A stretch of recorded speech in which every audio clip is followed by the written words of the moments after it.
Money, retail, and the story.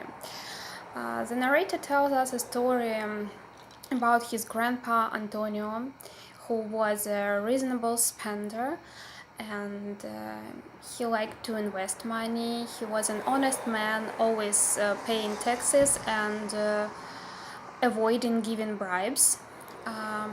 He established a charity fund to give grants and scholarships for poor students. Also, he regularly donated some money to support business programs for immigrants. As 60 years ago, he came from Salvador to the USA and he borrowed some money from his relatives. He worked really hard as he wanted to give the money back.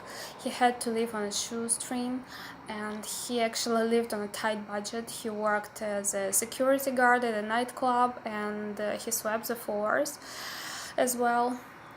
After some time, he managed to start saving up money, and then he met his future wife, the narrator's grandma. She worked at a movie theater, and he was really shy. He didn't know how to approach her, so he decided to get a job there, and that's when he fell in love with the cinema, and grandma fell in love with him. So after some time, he got promoted and became a manager of that cinema.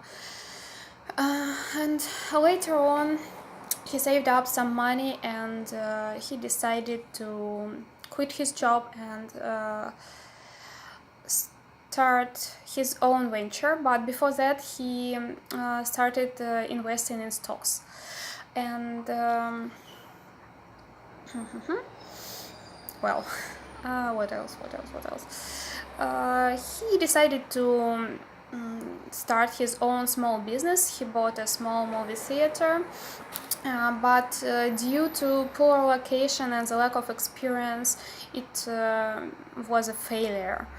But he wasn't just sitting around and feeling sorry for himself. He decided to move on and to learn from his mistakes. So he went to special courses for entrepreneurs, and after that he had a proper business plan and he started to look for investors, and he ended up having a chain of 60 movie theaters across the United States. So he was quite successful, and he always tipped service industry workers as he knew what it was like to be in their shoes.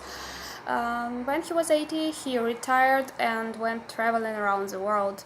After some years, he died, and the narrator inherited his money and business.